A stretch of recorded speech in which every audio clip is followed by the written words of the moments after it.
నమస్తే, welcome to RTI act media. నేను మీ ఆదిత్య. ముందుగా బులెటిన్ హెడ్లైన్స్.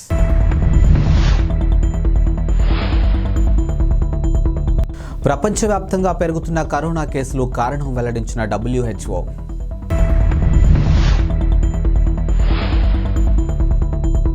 బీఆర్ఎస్కు తంగళ్లపల్లి జెడ్పీటీసీ మంచుల దంపతులు రాజీనామా. ముఖ్యమంత్రి రేవంత్ రెడ్డి ఢిల్లీ పర్యటన ఖరారు. అనేక దేశాల్లో కరోనా కేసులు వెలుగు చూస్తున్న నేపథ్యంలో WHO కీలక సూచనలు చేసింది. ఇక వ్యాధి వ్యాప్తి తీరును జాగ్రత్తగా పరిశీలించాలని, వైరస్ జినోమ్ సీక్వెన్స్కి సమాచారంగా ఎప్పటికప్పుడు పంచుకోవాలని పేర్కొంది. ఈ మేరకు WHO సాంకేతిక విభాగం చీఫ్ డాక్టర్ మరియా వాన్ కార్కోవా కీలక వీడియో సందేశం విడుదల చేశారు. ఇక ప్రపంచవ్యాప్తంగా ఊపిరితిత్తులు సంబంధిత ఇన్ఫెక్షన్ల పెరుగుదల వెనుక కారణాలు డాక్టర్ కేర్కోవా వివరించారు. ఇక హాలిడే సీజన్, ప్రజలు పెద్ద ఎత్తున వేడుకల్లో పాల్గొనడం తదితర కారణాలతో కేసులు పెరుగుతున్నాయని పేర్కొన్నారు. ఇక కోవిడ్ వైరస్తో పాటు ఇన్ఫ్లుయెంజా, బ్యాక్టీరియా, ఇతర పలు రకాల వైరస్లు వ్యాప్తి చెందుతున్నాయని తెలియజేశారు. అసెంబ్లీ ఎన్నికల్లో పరాజయం పాలైనటువంటి బీఆర్ఎస్ను వీడేందుకు ఆ పార్టీ నాయకులు సిద్ధమవుతున్నట్లు ఇటీవలే తరచూ వార్తలు వినిపిస్తూ ఉన్నాయి.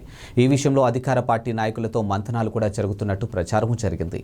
మాజీ మంత్రి మల్లారెడ్డి వంటి నాయకులు కాంగ్రెస్కు మద్దతిస్తామని బాహాటంగానే ప్రకటించారు. ఇక తాజాగా రాజన్న సిరిసిల్ల జిల్లా తంగళ్లపల్లి మండల జెడ్పీటీసీ పుర్మాని మంజుల జిల్లా క్రికెట్ అసోసియేషన్ అధ్యక్షుడిగా ఉన్నటువంటి ఆమె భర్త పుర్మాని లింగారెడ్డి బీఆర్ఎస్కు టాటా చెప్పేశారు. ఇక నిన్న పార్టీకి రాజీనామా చేశారు. ఇక మంజుల 2 సార్లు తంగలంపల్లి జెడ్పీటీసీగా గెలుపొందారు. ఇక రాజీనామా అనంతరం మంజుల దంపతులు మాట్లాడుతూ పార్టీలో తమకు సరైన గుర్తింపు లభించడం లేదని, అందుకే రాజీనామా చేసినట్టు తెలిపారు. వీరిద్దరూ త్వరలోనే కాంగ్రెస్ పార్టీలో చేరబోతున్నట్టు ప్రచారం జరుగుతుంది.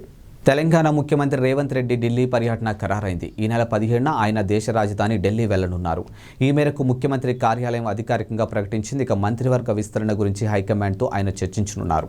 మంత్రివర్గ కసరత్తు ఇప్పటికే పూర్తయినట్టు తెలుస్తుంది. ఇక హోం, విద్య, సాంఘిక సంక్షేమ, మున్సిపల్ వంటి కీలక శాఖలు ఇంకా పెండింగ్లోనే ఉన్నాయి. నామినేటెడ్ పదవుల గురించి కూడా అధిష్టానంతో చర్చించే అవకాశం ఉంది. ఇక లోక్సభ ఎన్నికలను దృష్టిలో పెట్టుకుని పదవులు పంపిణీ జరుగుతున్నట్టు సమాచారం.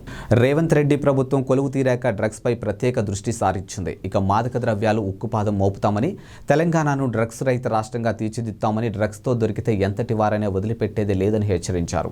హైదరాబాద్ పోలీస్ కమిషనర్ కొత్తకోట శ్రీనివాసరెడ్డి కూడా ఇలాంటి ప్రకటన చేశారు. ఇక ఈ నేపథ్యంలో గత రాత్రి హైదరాబాద్ జూబ్లీహిల్స్, బంజారాహిల్స్లోని పలు పబ్బులపై పోలీసులు దాడులు నిర్వహించారు. తనిఖీల్లో తొలిసారి స్నీపర్ డాగ్స్ను ఉపయోగించారు. ఇక న్యూ ఇయర్ వేడుకలు సమీపిస్తుండటంతో సెలబ్రేషన్స్ కోసం పబ్లు సిద్ధమవుతూ ఉన్నాయి. వేడుకల్లో మాదక ద్రవ్యాలు, గంజాయి వంటి విస్తృతంగా ఉపయోగించే అవకాశం ఉందని, పెద్ద ఎత్తున వాటి క్రయ విక్రయాలు జరిగే అవకాశం ఉందని వచ్చిన సమాచారంతో జూబ్లీహిల్స్లోని రోడ్ నెంబర్ 10, 36, 45లోని పలు పబ్లో పోలీసులు తనిఖీలు నిర్వహించారు. ఇక తనిఖీలకు సంబంధించినటువంటి వివరాలను పోలీసులు త్వరలో వెల్లడించనున్నారు. టీడీపీ యువనేత నారా లోకేష్ చేపట్టిన యువగలం పాదయాత్ర నేటితో ముగియనుంది. ఇక విశాఖలోని శివాజీనగర్లో యాత్ర పరిసమాప్తం కానుంది. ఈ ఏడాది జనవరి 27న కుప్పంలో శ్రీ వరదరాజేశ్వర స్వామి పాదాల చెంతన ప్రారంభమైన యాత్ర 97 అసెంబ్లీ నియోజకవర్గాలు, 232 మండలాలు, 2028 గ్రామాల మీదుగా కొనసాగింది. ఇప్పటి వరకు 3032 కిలోమీటర్ల మేర పాదయాత్ర కొనసాగింది. ఇక 70 బహిరంగ సభల్లో లోకేష్ ప్రసంగించారు. ఇక చంద్రబాబు అరెస్టు నేపథ్యంలో పాదయాత్రకు 79వ రోజు పాటు తాత్కాలిక విరామాన్ని ఇచ్చారు. పాక్లో తలదాచుకుంటున్నటువంటి Mumbai underworld don Dawood Ibrahim ఆసుపత్రి పాలైనట్లు తెలుస్తుంది. ఇక విషప్రయోగం కారణంగా అతడి ఆరోగ్యం క్షీణించినట్టు వదంతులు బయలుదేరాయి. ఇక దావూద్ ఇబ్రహీం కరాచీ ఆసుపత్రిలో చేరినట్లు పాక్ జియో టీవీ పేర్కొంది. ఇక అతడిపై విషప్రయోగం జరిగినట్టు వ్యాపిస్తున్నటువంటి వదంతుల గురించి కూడా ప్రస్తావించింది. 1996లో ముంబై వరుస పేలులకు కారకుడైనటువంటి దావూద్ ఇబ్రహీం కరాచీలో తలదాచుకుంటున్న విషయం తెలిసిందే. ఇక పాక్ సాయంతో దావూద్ భారత్లో పాటు అంతర్జాతీయ దర్యాప్తు సంస్థలకు చిక్కకుండా తప్పించుకుని తిరుగుతూ ఉన్నాడు. ఇక 2003లో అతడిపై గ్లోబల్ టెర్రరిస్ట్గా ముద్ర పడింది. ఇక దావూద్ 1955లో మహారాష్ట్రలోని రత్నగిరి జిల్లాలో జన్మించాడు. ఆ తర్వాత కుటుంబంతో సహా ముంబైకి వలస వెళ్లాడు. 1970లో ముంబై అండర్ వరల్డ్లో అతడు అంచెలంచెలుగా ఎదిగాడు. క్రమక్రమంగా తన పరపతిని పెంచుకుంటూ వెళ్లాడు. ఇక కనీవిని ఎరుగని దారుణాలకు పాల్పడే అతడి గ్యాంగ్కు అప్పట్లో డి కంపెనీగా పేరు స్థిరపడింది. డాక్టర్ బిఆర్ అంబేద్కర్ కోనసీమ జిల్లాలో షాకింగ్ ఘటన వెలుగులోకి వచ్చింది. ఇక చికిత్స కోసం ఆసుపత్రికి వచ్చిన ఓ దళిత బాలికను నర్సు కాలితో తొక్కి పరీక్షిస్తూ అవమానించింది. జిల్లాలోని కాట్రేని కోనకు చెందినటువంటి నేలపాటి భాస్కర్రావు తన 10 ఏళ్ల మనవరాలు కాలు నొప్పితో బాధపడుతుంటూ ఆదివారం స్థానిక ప్రభుత్వ ఆరోగ్య కేంద్రానికి తీసుకుని వెళ్లాడు. అయితే అక్కడున్న నర్సు మణికుమారి మాత్రం చిన్నారి కాలును తన కాలితో తొక్కి పరీక్షించింది. ఇక చికిత్స ఏమీ చేయకుండానే అమలాపురం ఆసుపత్రికి తీసుకెళ్లమని సూచించింది. దీంతో భాస్కర్రావు నర్సుపై ఆగ్రహం వ్యక్తం చేశారు. ఇక రోగిని అవమానించిన ఇచ్చినందుకు పై అధికారులకు ఫిర్యాదు చేస్తామని హెచ్చరించారు. దీంతో నర్సు క్షమాపణ చెప్పింది. కాగా సదరు నర్సు డిప్యుటేషన్పై తమ ఆసుపత్రిలో పనిచేస్తుందని ఆసుపత్రి వైద్యుడు నిఖిత తెలిపారు. ఇలాంటి సంఘటనలు మళ్లీ జరగకుండా చూస్తామని చెప్పారు.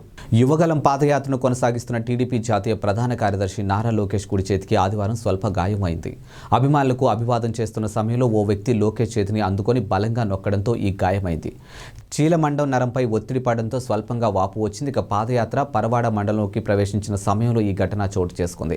అయినప్పటికీ లోకేష్ పాదయాత్రను యథావిధిగానే కొనసాగించారు. ఇక గాయానికి ఐస్ ముక్కలతో మర్దన చేస్తూ ముందుకు కదిలారు. అయితే అభిమానులతో కరచలనానికి ఎడమ చేతిని ఉపయోగించారు. కాగా యువగలం పాదయాత్ర 225 రోజు తోటాడ స్మార్ట్ సిటీ నుంచి మొదలుపెట్టారు. బరణికం గ్రామం వద్ద పాదయాత్ర పెందుర్తి అసెంబ్లీ నియోజకవర్గంలోకి ప్రవేశించింది. ఈ సందర్భంగా టీడీపీ జనసేన శ్రేణులు పెద్ద ఎత్తున స్వాగతం పలికారు. Tirusapalli, Venkatapuram, Paravada, Gorla Vanipalem, Chintala Gorlavanipalem, Jujuvanipalem, Desapatrunipalem, steel plant, gate sector 10, bus stop sector 5 complex మీదుగా పాదయాత్ర సాగింది. పరవాడ సంతబయలు వద్ద పంచగ్రహాల ప్రజలతో లోకేష్ సమావేశం మేరకు ఎల్జీ పాలిమర్స్ బాధితులకు, పరవాడ గ్రామ డ్వాక్రా మహిళలకు, కాపు సామాజిక వర్గీయులకు, నిరుద్యోగులు వారి సమస్యలపై లోకేష్కు వినతి పత్రాలు అందించారు. ఇక టీడీపీ ప్రభుత్వం 3 నెలల్లో అధికారంలోకి వస్తుందని, న్యాయమైన వినతులు పరిశీలిస్తామని ఆయన హామీ ఇచ్చారు.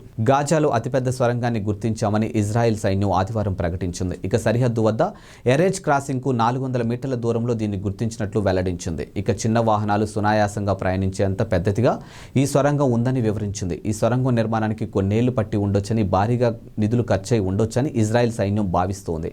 అక్టోబర్ 7న దాడుల సూత్రధారి హమస్ చీఫ్ సోదరుడు మహ్మద్ ఈ ప్రాజెక్టుకు నేతృత్వం వహించినట్లు సైన్యం వెల్లడించింది. ఈ సొరంగం తాలూకా వీడియోను కూడా ఇజ్రాయెల్ సైన్యం విడుదల చేసింది. సొరంగంలో భారీ ఎత్తున ఆయుధాలు కూడా లభ్యమయ్యాయని ఇజ్రాయెల్ అధికారులు తెలిపారు.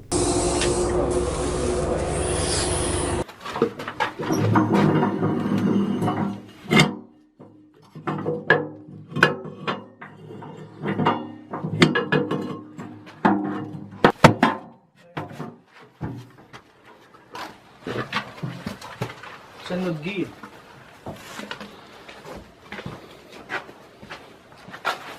جميل الزوايا خلاص عادي ايش انا في ميه هنا يا جماعه هي هذه الميه نشفه اي لا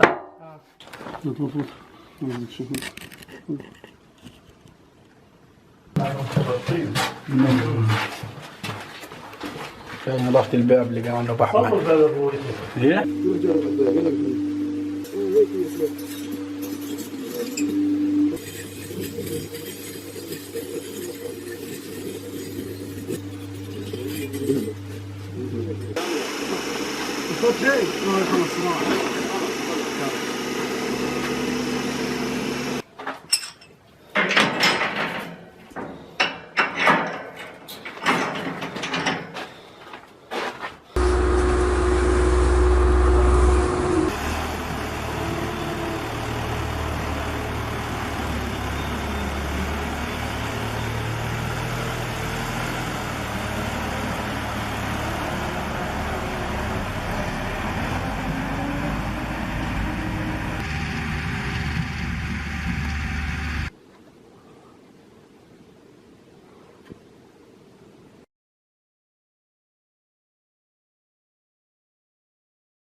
పై చదువుల కోసం విదేశాలకు వెళ్లే వారు రాసే ఆంగ్ల పరీక్ష టోఫెల్కు కీలక మార్పులు రానున్నాయి. ఇకపై పరీక్ష రాసే అభ్యర్థులు వ్యక్తిగత అవసరాల నేపథ్యానికి అనుగుణంగా పరీక్ష పేపర్ను సిద్ధం చేస్తామని ఎడ్యుకేషనల్ టెస్టింగ్ సర్వీస్ సీనియర్ ఉపాధ్యక్షుడు రోహిత్ శర్మ తాజాగా మీడియాకు తెలిపారు. ఉదాహరణకు జర్మనీ, భారత్ విద్యార్థులకు వారి పూర్వపరాపాలకు అనుగుణంగా వేరువేరు పరీక్షలు పేపర్లు ఉంటాయని వివరించారు. అభ్యర్థి చదవబోయే కోర్సుకు అనుగుణంగా కూడా మార్పులు ఉంటాయని వివరించారు. ఇక పరీక్షలో ఆర్టిఫిషియల్గా ఇంటెలిజెన్సీ సాంకేతికాలను ఉపయోగించుకుంటామని పేర్కొన్నారు. టీడీపీ అధినేత చంద్రబాబు హైదరాబాద్లో జనసేన పవన్ కళ్యాణ్ ఇంటి ఇంటికి రావడం రాజకీయ వర్గాల్లో చర్చాంశనీయంగానూ మారింది. ఈ భేటీపై జనసేన పార్టీ రాజకీయ వ్యవహారాల కమిటీ చైర్మన్ నాదెండ్ల మనోహర్ మీడియాకు వివరాలు తెలిపారు. పవన్ కళ్యాణ్, చంద్రబాబు వివిధ అంశాలపై 2.5 గంటల పాటు చర్చిస్తారని వెల్లడించారు. ఇక రాష్ట్ర ప్రజలకు మంచి భవిష్యత్తు అందించే దిశగా చర్చలు సాగాయని తెలిపారు. ఇక వైసీపీ విముక్త ఏపీ కోసం ఎలా కలిసి పనిచేయాలో చర్చించుకున్నట్లు నాదెండ్ల వివరించారు.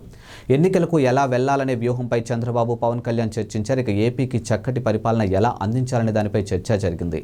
పార్టీ పరంగా, సంస్థాగతంగా తీసుకున్నటువంటి నిర్ణయాలకు కూడా సమావేశంలో ప్రస్తావనకు వచ్చాయి. ఇక భవిష్యత్తులోనూ 2 పార్టీ శ్రేణులు ఐక్యంగా ముందుకు వెళతాయి. ఇక మిగతా విషయాలు త్వరలో వెల్లడిస్తామని నాదెండ్ల పేర్కొన్నారు. మెక్సికోలో కాల్పుల మోతా మోగింది. ఇక గువానాజువాటోలో రాష్ట్రంలోని సాల్వాటియోరా పట్టణంలో ఆదివారం తెల్లవారుజామున క్రిస్మస్ సీజన్ పార్టీ నుంచి ఇళ్లకు తిరిగి వెళ్తున్న వారిపై ఓ దుండగుడు కాల్పులు జరిపాడు. ఈ ఘటనలో 16 మంది మృత్యువాత పడ్డారు. పలువురికి తీవ్రంగానూ గాయపడ్డారు. ఓసాడా అని పిలిచే క్రిస్మస్ పార్టీ తర్వాత ఈవెంట్ హల్చల్ నుంచి జనాలు బయటకు వస్తున్న సమయంలో దుండగుడు కాల్పులకు తెగపడ్డాడని స్థానికులు మీడియా కథనాలు వెల్లడించాయి. కాగా మెక్సికోలోని సలామాకాం నగరంలో జరిగినటువంటి మరో కాల్పుల ఘటనలో 4 వ్యక్తులు మరణించారు. అయితే ఈ ఘటనకు సంబంధించినటువంటి వివరాలు ఇంకా వెల్లడి కాలేదు. ఇదిలా ఉంచితే మెక్సికో రాజధాని మెక్సికో సిటీకి నైరుతి దిశలో 130 కిలోమీటర్ల దూరంలో ఉన్నటువంటి టెక్సాకల్ టిట్లాన్ గ్రామంలో చోటు చేసుకున్నటువంటి ఘర్షణ దేశవ్యాప్తంగా సంచలనం సృష్టించింది. ఇక సాయుధులు, క్రిమినల్ గ్యాంగ్ స్థానికుల మధ్య ఘర్షణతో అక్కడ హింస చెలరేగింది. ఈ ఘటనలో 11 మంది ప్రాణాలు కోల్పోయారని పోలీసులు తెలిపారు. వేట కొడవళ్లు, వేట తుపాకీలతో దాడులు చేసుకున్నారు. ఈ ఘటనకు సంబంధించినటువంటి దృశ్యాలు సోషల్ మీడియా మాధ్యమాల్లో చక్కర్లు కొడుతున్నాయి. ఇవాల్టి బులెటిన్ అప్డేట్స్. మరో బులెటిన్తో మళ్ళీ కలుద్దాం. అంతవరకు సెలవు. నమస్కారం.